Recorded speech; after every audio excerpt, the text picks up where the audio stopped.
Imagine sitting inside a subterranean bunker beneath the frozen soil of Nebraska, staring at a green cathode ray monitor. Thousands of miles away, inside a darkened command center beneath Moscow, a Soviet officer stares at an identical screen. You both possess the physical capability to reduce every major city on Earth to radioactive ash in less than 30 minutes.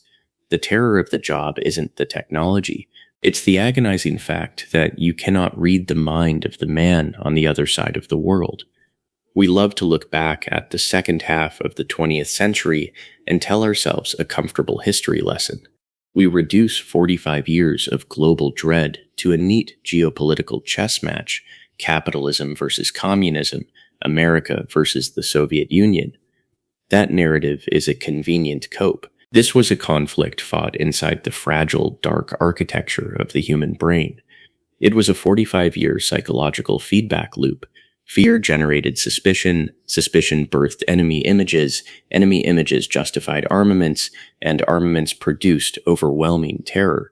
Missiles can be counted on satellite images, but human intentions remain invisible. When two opposing nations tried to protect themselves from an unknowable threat, their desperate attempts to find security inevitably guarantee mutual dread.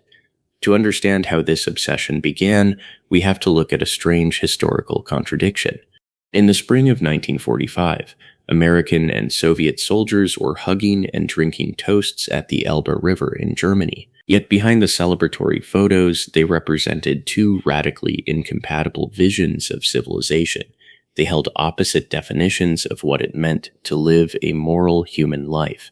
By late 1945, the ancient European empires that had dominated global affairs for 3 centuries had collapsed into smoke and rubble.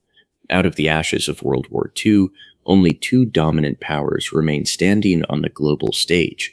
This left the world with a single question: what happens when the 2 most powerful nations share enormous military strength, total ideological disagreement, and zero mutual trust? For centuries, Russia's flat geography served as an open highway for foreign invaders.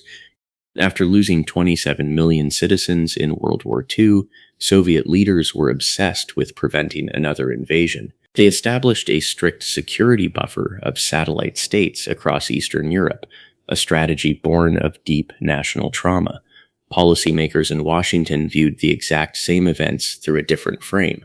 President Truman and his advisors stopped seeing Soviet actions as defensive. They began viewing them as the first steps of a relentless worldwide crusade to dismantle democracy. The security dilemma operates through a simple tragic logic where defensive actions are interpreted as offensive threats. Imagine 2 nervous homeowners. Homeowner A feels anxious about crime, so he installs security cameras. Homeowner B sees the cameras pointing toward his driveway, feels invaded, and builds a 10-foot wooden fence. Homeowner A sees the fence and assumes his neighbor is planning something aggressive, so he buys a guard dog. Homeowner B sees the dog, panics, and buys a shotgun. Neither man intended to provoke a war, but through a feedback loop of suspicion, they turned a quiet yard into a high-stakes standoff. This psychological trap creates hostile attribution bias. Once it takes root, every piece of incoming information is forced to fit the pre-existing narrative. Even a diplomatic compromise is dismissed as trickery. Only evidence that confirms the enemy image is accepted as truth. In August 1949, the confrontation shifted from intense anxiety to existential dread. The Soviet Union detonated its first atomic bomb. The fear was no longer that a rival might defeat your army. The fear was that they possessed the power to erase your civilization in a single instant. Because human beings cannot tolerate permanent uncertainty, military analysts default to worst-case thinking. They do not plan for what an opponent is likely to do. They plan for the most destructive thing an opponent is physically capable of doing. This command center illustrates the sterile, bureaucratic management of global extinction. When the math of war involves 50 million lives, the human mind experiences psychic numbing. The numbers cease to feel real and turn into abstract statistical tokens on a spreadsheet. This is why both sides continued building thousands of extra nuclear missiles long after they possessed enough firepower to destroy every target on Earth 10 times over. Deterrence was no longer a strategy. It was planetary hostage-taking, used to soothe internal institutional terror. Political leaders embedded this enemy image into everyday culture to justify trillions in defense spending.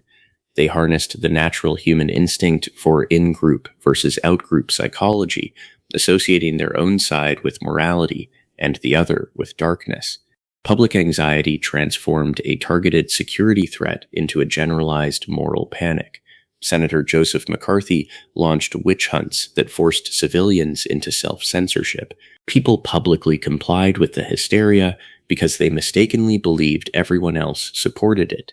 This rigid ideological moralizing trapped both superpowers in the sunk cost fallacy. They poured thousands of lives into failing proxy wars, escalating bombing campaigns, and doubling down on failure simply to avoid the perceived shame of losing global credibility. Hypersuspicion reached a breaking point during the Able Archer 83 crisis. NATO conducted a routine nuclear exercise, but inside Moscow, paranoid leaders concluded it was a cover for a real first strike. Soviet nuclear forces were placed on high alert, with fingers hovering over the button.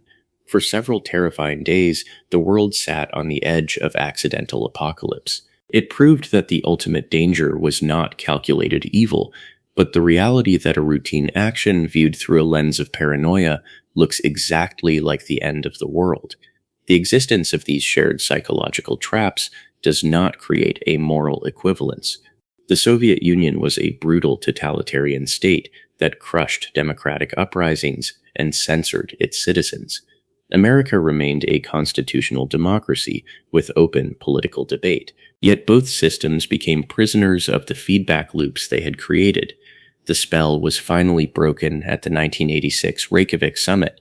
Reagan and Gorbachev stepped away from their advisors and spoke directly as human beings. By utilizing tactical empathy, they finally acknowledged their shared horror of nuclear weapons, shattering 40 years of rigid enemy imaging. Imagine two men in a pitch-black hallway, wrestling with their own reflections in a full-length mirror. A man throws a punch at the shadow. The mirror shatters back into his face, and he strikes harder at the reflection. He believes he is fighting an external monster. In reality, he is fighting his own reactions.